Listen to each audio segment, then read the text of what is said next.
Ok, muy bien. Muchas gracias, Juan. Es un placer poder estar y compartir con ustedes esta tarde. Esto de hacer discípulos es muy importante. Sí, estamos aquí en los Estados Unidos con mi esposa. La familia ya se han ido, ya están formando sus propias familias.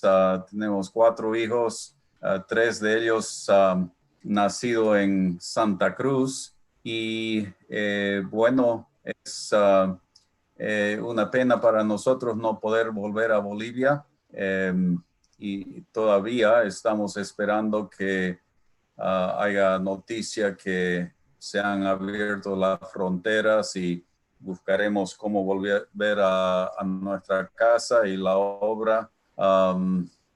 Entonces, por favor, oren que podamos volver pronto. Es nuestro deseo estar allá en la obra. Teníamos pasajes para volver y se nos cancelaron los vuelos, pero por este medio estamos conectándonos y es un placer especial en esta tarde hablar con mis hermanos de Cochabamba. Es mi ciudad natal y bueno, yo les digo a todos, soy el gringo Colia, ¿no? Pero hemos estado con mi esposa en Bolivia desde el 77. Hemos criado toda nuestra familia allá y seguimos sirviendo al Señor allá entre los Simba Guaraní al sur, en Chuquisaca actualmente, no tan lejos del pueblo de Monteagudo, si algunos se ubica en el camino entre Santa Cruz y Sucre, o Camiri y Sucre, Muyupampa, Monteagudo, más o menos a medio camino, y la obra entre los Simba Guaraní. Ahí hemos estado ya 22 años, creo.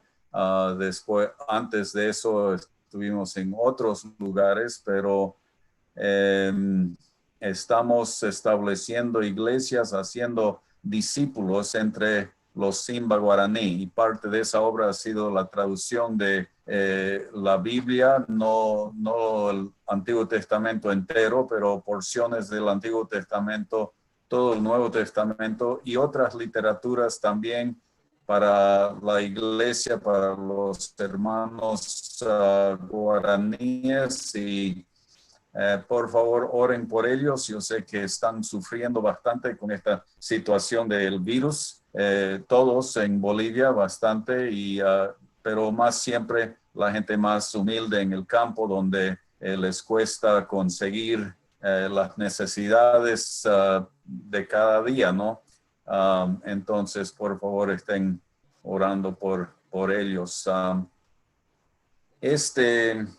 Bueno, quiero comenzar con una palabra de oración y después vamos a entrar a las notas. Oremos, por favor.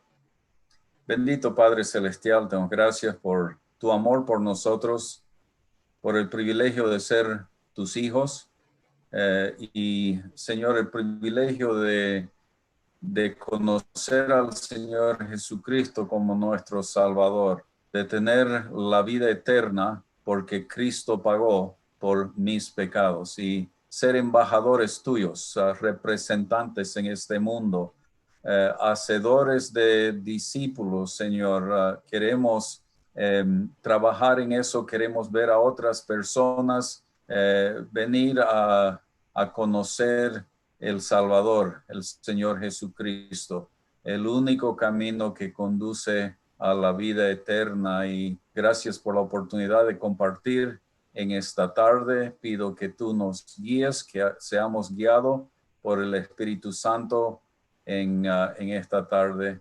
Lo pido en el nombre del Señor Jesús. Amén. Entonces, hacedores de discípulos. Tan importante, ¿no? El versículo 2 Timoteo 2:2, lo que has oído de mí ante muchos testigos, esto entrega a hombres fieles que sean idóneos para enseñar también a otros. Entonces, esta parte del del estudio acerca del discipulado se basa en ese versículo. Y también, este es el plan de Dios para la multiplicación de su iglesia y debemos todos ser discipuladores, multiplicando nuestras vidas en otros, y hemos concentrado en qué es el evangelio y qué no es el evangelio. ¿Por qué estamos haciendo tanto enfoque en esto? Porque es una necesidad grande entender qué es el evangelio. Obviamente hay muchos evangelios, pero hay una solo que conduce al cielo. Hay uno solo que es verdadero. Hay uno solo que es bíblico. Y tenemos que tener mucho cuidado. Vivimos en un mundo que es controlado por el engañador. Y creo que este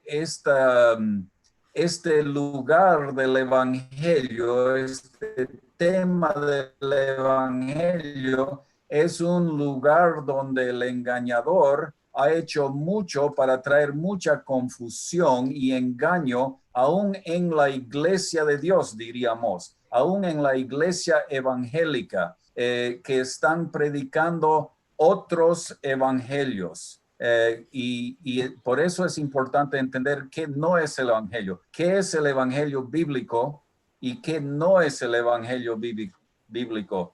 La verdad es que mucha gente están engañados, están decepcionados, no conocen la verdad que la salvación es por fe en Cristo Jesús únicamente, aparte de las obras. Y Satanás, el engañador, está muy satisfecho con eso porque trae a la gente cerca de la puerta, pero no entran. Entonces, seguimos estudiando en esta tarde lo que el evangelio no es. El evangelio no es fe en Cristo, más arrepentirte de tus pecados. Muy conocido. Escuchamos eso mucho, ¿no? De muchos predicadores buenos. Tienen que arrepentirse de sus pecados para ser salvo. El arrepentimiento viene bueno, vamos a estudiarlo, vamos a ver que es un cambio de mente, pero ser arrepentido no salva a nadie, es fe en Cristo. Le sorprenderá saber que la frase arrepentirte de tus pecados o arrepentirse de sus pecados no se encuentra en ningún lugar de la Biblia. La palabra de Dios no demanda arrepentimiento de pecado con el fin de llegar a ser salvo. Sin embargo, toda persona que alguna vez haya creído se ha arrepentido de algo. ¿Qué significa arrepentirse? En el griego, la palabra arrepentirse, metanoia, significa cambiar su mente o pensamiento. Muy importante. Vamos a pasar un tiempito hablando de esto, dando una definición más correcta de la palabra arrepentirse. Porque tenemos otro concepto de lo que es el arrepentimiento y es un concepto que no es bíblico. Entonces, significa, metanoia en el griego, significa cambiar su mente o pensamiento. Oh, disculpe, voy a tener que ir atrás. Cada pasaje de la Biblia que usa la palabra arrepentíos le dice quién específicamente necesitó cambiar de mentalidad o pensamiento. Entonces se ocupa en la Biblia la palabra arrepentíos, pero siempre habla de quién necesita cambiar su mente o su pensamiento. texto de cada pasaje también le informa acerca de qué cada individuo o grupo de personas necesitaron cambiar de mente o pensamiento. O sea, ¿qué es el cambio de mente que necesitaban? ¿De qué cosa? ¿Acerca de qué? Y el pasaje, el contexto siempre nos informa de eso. En nuestro estudio debemos examinar correctamente cada instante donde la palabra arrepentimiento aparece a la luz del significado bíblico de la palabra y no a la luz del significado del diccionario moderno. En el diccionario moderno va a hablar de lágrimas, de sentirse mal, y no es un arrepentimiento bíblico, no es un cambio de mente o cambio de pensamiento como era la palabra en el griego original. En el momento en que creíste, tu pensamiento cambió acerca de lo que antes solías creer o depender y confiaste exclusivamente en Cristo. Hubo un cambio en tu pensamiento. Eso es el arrepentimiento bíblico, siguiendo por la fe en Cristo únicamente. Otra vez estoy avanzando muy rápido. El arrepentimiento implica que ninguna persona es una pizarra en blanco antes de la salvación, y esto es verdad. O sea que cada uno tenemos nuestras propias creencias, ya están formados. Creemos en algo y tenemos que tener un cambio de mente acerca de eso y acerca de quién es Cristo para ser salvo. Toda persona en el mundo o tiene alguna falsa esperanza de la cual depende para la salvación, o bien tiene una falsa esperanza de que les da la razón para ignorar el tema de la salvación por completo. He trabajado en Bolivia mayormente entre las etnias, y cada etnia ya tiene su creencia. Los ayoreos en Santa Cruz, entre Paraguay y Bolivia, en el Chaco, creen en Azotná, que es el cuyabo que sale de noche. Es una ave, y ellos creen en eso como Dios. Los guaraní creen en Aguaratumpa, el zorro Dios, y muchos otros dioses también. O sea, ya tienen su creencia.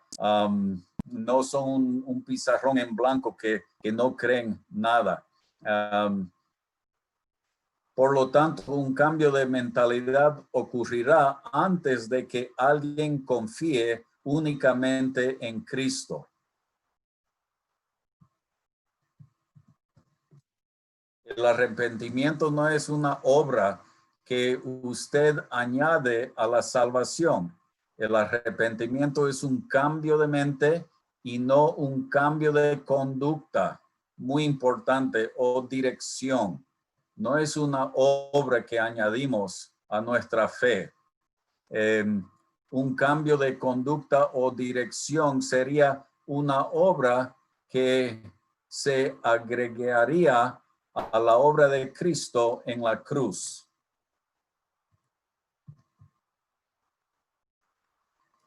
Al compartir el evangelio, cuando se hace evidente que alguien tiene que cambiar de mentalidad acerca de algo, religión o esfuerzo propio, debemos de decirle a esa persona que cambie su pensamiento acerca de ese asunto y que crea exclusivamente en Cristo, que cambie de mente acerca de su religión o sus creencias antiguas y exclusivamente ponga su fe en Cristo. Para entender correctamente el uso de la palabra arrepentirse, el verbo o arrepentimiento sustantivo, en el Nuevo Testamento debemos atenernos al significado de la palabra en el idioma original, en lugar de su significado moderno y religioso. Y vamos a ver ahora más precisamente cómo se puede definir la palabra arrepentimiento que fue usado en el Nuevo Testamento. En pocas palabras, la palabra arrepentirse en griego es metanoia, que significa literalmente cambio de mente o pensamiento. Meta es cambio y noia es mente. Entonces, cambio de mente, metanoia. Y una ilustración que muestra un cambio es el metamorfosis completa. Comenzamos como una mariposa adulta. Esa mariposa pone un huevo normalmente en una hoja. Después sale la larva. Después se hace pulpa, comienza a hacer su casita y está en forma de pulpa por un tiempo y vuelve a transformarse y sale otra vez de eso una mariposa. Hay un cambio completo, metamorfosis. Un cambio de significado de la palabra arrepentirse ocurrió alrededor de la época de Jerónimo, en el año 346 a 420 después de Cristo, cuando escogió traducir la palabra griega metanoia usando la frase latín penitentiana agit. No puedo pronunciarlo, pero ahorita vamos a ver qué es lo que significa o qué quiere decir esa palabra y por qué trajo la confusión. La traducción de Jerónimo, llamada el latín Vulgata, se convirtió en la Biblia mayormente usada por los cristianos durante casi 1000 años. Y él tradució esa palabra en una manera no correcta. La palabra metanoia no lo tradujo bien.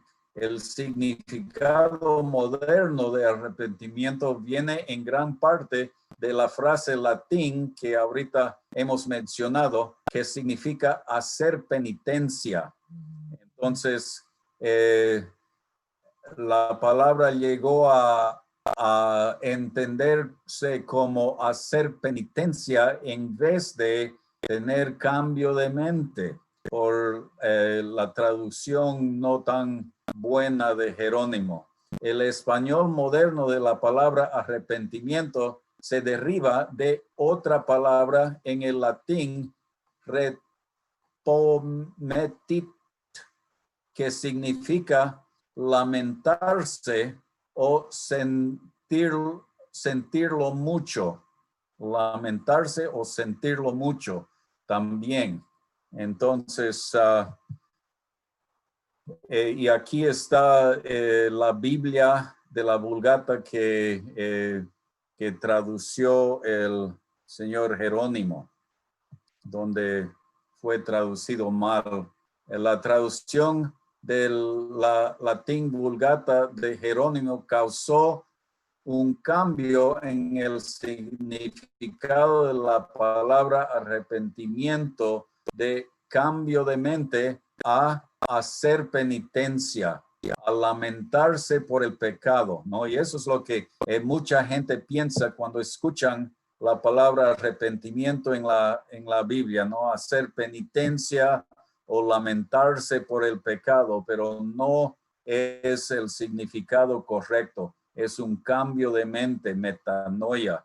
Esto también ha dado lugar a una gran variedad de modificaciones al significado de la palabra arrepentirse, los cuales se pueden ver y escuchar en el cristianismo moderno. Y vamos a ver varios de esos modificaciones o variedades acerca de esta palabra.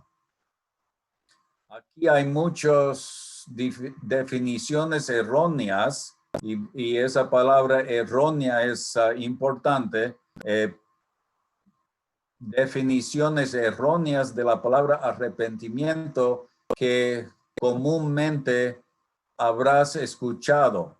Debes tener en cuenta que cada uno de ellos requieren un esfuerzo de obra de parte del pecador y no simplemente un cambio de mentalidad para poner la fe en Cristo solamente. Entonces, en nuestro entendimiento moderno de esta palabra de arrepentimiento, se basa muchas veces en la obra, que tenemos que hacer algo, tenemos que sentirnos mal, tenemos que andar por rodillas hasta llegar a Cotoca o Copacabana en Cochabamba, ¿no? Arrepentido de nuestros pecados y no un cambio de mente. Todo esto se adaptaron de varios sitios del internet de profesores que estaban tratando de definir el arrepentimiento bíblico. El error del cambio de conducta. Muy importante que esto es un error. Este error dice que arrepentirse significa que usted debe cambiar su vida. Es una obra. Este error dice que arrepentirse significa que tienes que enmendar tu camino porque tú no estás satisfecho con lo que hiciste en el pasado. Tengo que hacer un cambio de mis acciones, de la manera en que vivo, y eso es el arrepentimiento, y es un arrepentimiento falso. Este error dice que arrepentirse significa que el pecador debe alejarse del pecado, trayendo como resultado un cambio de corazón o un cambio de conducta ante Dios. Vivir diferente, voy a cambiar, voy a arrepentirme y cambiar. El error de la eliminación del pecado. Este error dice que arrepentirse significa que debes de parar de pecar o hacer el mal. Debo parar de hacer lo que estaba haciendo. Muchos que fuman, voy a arrepentirme, voy a cambiar, ¿no? Porque piensan que es algo mal y quieren cambiar. Este error dice que arrepentirse significa que debe de parar tus rebeliones y entregarte o rendirte a Dios. Y hemos escuchado esto en muchas predicaciones, creo, ¿no? A Dios, arrepentirse y cambiar, darse la vuelta o algo así y vivir diferente. Y eso no es el arrepentimiento bíblico. El error de cambio de dirección. Este error dice que arrepentirse significa que tienes que cambiar de manera de pensar para que resulte en ti un cambio de vida. Este error dice que arrepentirse significa que debes hacer el esfuerzo de alejarte del pecado y acercarte a Dios. Este error dice que arrepentirse significa que debes de cambiar todo tu vida. Debes de hacer un giro de 180 grados de la dirección en que ibas. Cambiar por completamente, hacer un giro, que el arrepentimiento quiere decir darse la vuelta 180 grados, y eso no es el significado bíblico de la palabra arrepentimiento. Este error dice que arrepentirse significa que tienes que abandonar tu pecado y tomar la determinación de nunca volver a él, nunca volver al pecado. Abandonar sus pecados. Otra vez, una obra, un esfuerzo mío, y eso no es la salvación, porque la salvación no es por obra. El error de la demostración de remordimiento. Este error dice que arrepentirse significa que tienes que lamentarte por los pecados que has cometido en el pasado y que debes desear nunca más hacerlo. Lamentarse por la mala vida que ha estado viviendo y cambiarse. Eso no es el arrepentimiento bíblico y no funciona tampoco porque es una obra humana. Este error dice que arrepentirse significa derramar lágrimas, muy similar al otro, ¿no? Lamentarse o demostrar gran contrición. Este error dice que arrepentirse significa que intelectualmente o aún verbalmente te condenas a ti mismo por lo que has hecho. Intelectualmente o verbalmente te condenas a ti mismo por sus malas acciones. Y esto no es el arrepentimiento bíblico, es una obra. El error de la confesión de pecado. Este error dice que arrepentirse significa que tienes que sentir culpable por tu condición pecaminosa delante de Dios. Sentirse culpable. Tienes que confesarles tus pecados. Este error dice que arrepentirse significa que debe tener tristeza por tus pecados para que te lleve a la confesión del mismo. Triste por nuestros pecados.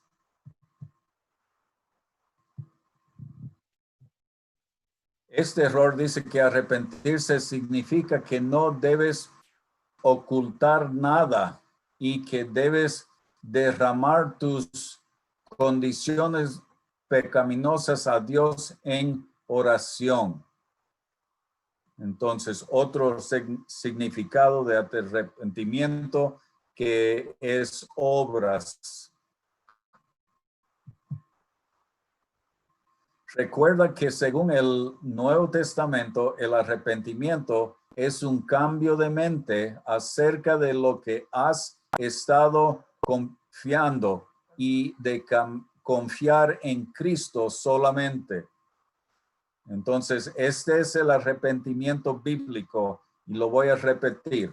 El arrepentimiento bíblico es un cambio de mente acerca de lo que has estado confiando. Si estoy confiando en otro Dios, si estoy confiando en la iglesia, si estoy confiando en la Virgen, si estoy confiando en mis buenas obras, que hay un balance delante de Dios y mis buenas obras van a ser más que mis malas obras. Entonces, un cambio acerca de lo que he estado confiando en eso y confiar en Cristo solamente. Los incrédulos deberían cambiar de mentalidad con respecto a Dios. Hechos 20:21 nos dice, testificando a judíos y a gentiles acerca del arrepentimiento para con Dios, un cambio de mente para con Dios y de la fe en nuestro Señor Jesucristo. Entonces, un cambio de mente acerca de Dios y quién es el Señor Jesucristo. Los incrédulos deberían cambiar de mentalidad acerca de los ídolos. Al igual que la gente en Apocalipsis 9:20, donde dice así, y los otros hombres que no fueron muertos con estas plagas, ni aun así se arrepintieron de las obras de sus manos, ni dejaron de adorar a los demonios y a las imágenes de oro, de plata, de bronce, de piedra y de madera, las cuales no pueden ver, ni oír, ni andar. Entonces, cambiar de mente de esas cosas, de los ídolos, en vez de poner su confianza en lo que no ve, no habla, no responde, tener cambio de mente acerca de quién es Cristo y poner nuestra fe en él. Los incrédulos deberían cambiar de mentalidad acerca de las buenas obras, las cuales realmente son obras muertas, ya que Hebreos 6:1 dice así, no echando otra vez el fundamento del arrepentimiento de obras muertas de la fe en Dios. Los incrédulos deberían cambiar de opinión acerca de Jesucristo y prestar atención al mensaje de Juan el Bautista para creer en él. En Hechos 19:4 dice así, dijo Pablo, Juan bautizó con bautismo de arrepentimiento, diciendo al pueblo que creyesen en aquel que vendría después de él, esto es, en Jesús el Cristo. Tenían que tener un cambio de mente acerca de quién era el Señor Jesucristo, de que él de veras era el Mesías, él de veras había venido de Dios. Y Juan les pide que tengan un arrepentimiento acerca de quién era Cristo. El evangelio no es la fe en Cristo, más orar una oración. El evangelio no es hacer una oración. No hay un solo caso en la Biblia donde se requiera que alguien ore para recibir la salvación. Si la oración fuera un requisito para la salvación, el Señor lo hubiera dejado muy en claro. Él también lo hubiera incluido cuando él dijo en Juan 3:18, la condenación viene porque no han creído. No dice nada de que tienen que orar. Dice que tienen que creer para no ser condenado. Pero muchas veces escuchamos, tienen que orar la oración del pecador, como si la oración fuera lo que les salva, o saca el enfoque de la obra de Cristo y otra vez lo pone en nuestra obra de orar. Le dijo, Señor, ¿qué debo hacer para ser salvo? Ellos dijeron, cree en el Señor Jesucristo y serás salvo tú y tu casa. Hechos 16. La salvación es por creer en el Señor Jesucristo. Usted no fue salvo por caminar un pasillo de la iglesia al frente o por el orar una oración del pecador. En ninguna parte de la Biblia se sugiere aún hacer tal cosa como medio para la salvación. Nunca habla de que tenemos que pasar al frente, caminar por el pasillo de la iglesia o hacer la oración del pecado. No se incluye en la salvación bíblica. La parábola del publicano que clamaba a Dios en Lucas 18:13 no te enseña que debes orar para ser salvo. Se trata de la parábola de dos hombres que oraban en el templo. En este relato, un recaudador de impuestos clamó a Dios por misericordia a causa de su condición pecaminosa. Él clamaba a Dios por su condición pecaminosa. Es importante recordar que la Escritura dice que usted solo invoca o llama a aquel en el cual ya ha creído. En Romanos 10, vamos a leer versículos 13 y 14, Romanos capítulo 10, versículos 13 y 14, porque todo aquel que invocare el nombre del Señor será salvo. ¿Cómo pues invocará a aquel en el cual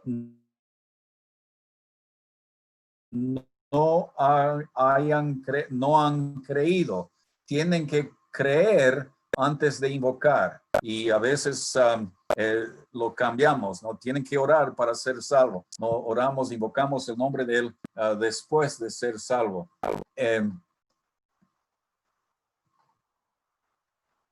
Es un hecho de que tú crees primero antes de hablar, y vemos eso también en estos versículos de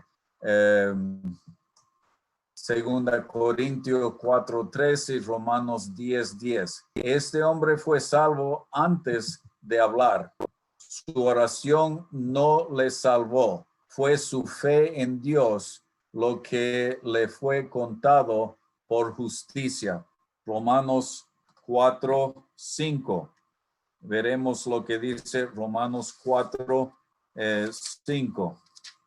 Dice así: mas al que no obra, sino cree en aquel que justifica al impío, su fe le es contado por justicia. Entonces es el creer, no es el invocar el nombre de Dios.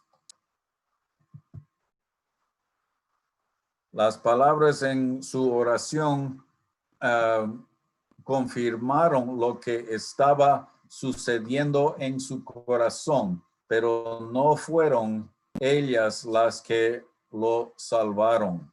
Efesios 2:8 y 9. Voy a leerlo otra vez esto mientras estoy buscando la referencia.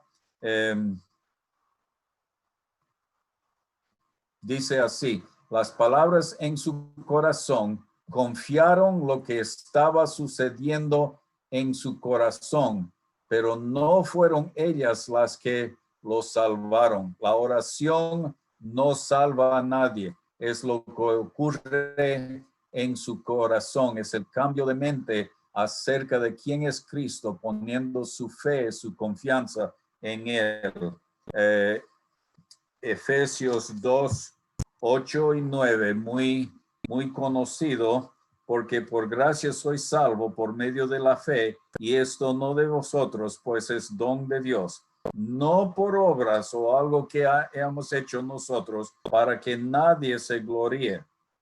Entonces es no por obras, y muchas de esas cosas que se menciona son obras.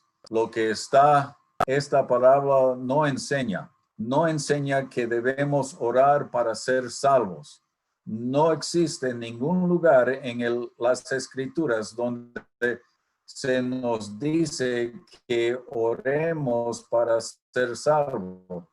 Esta parábola no da una orden al pecador a orar para ser salvo.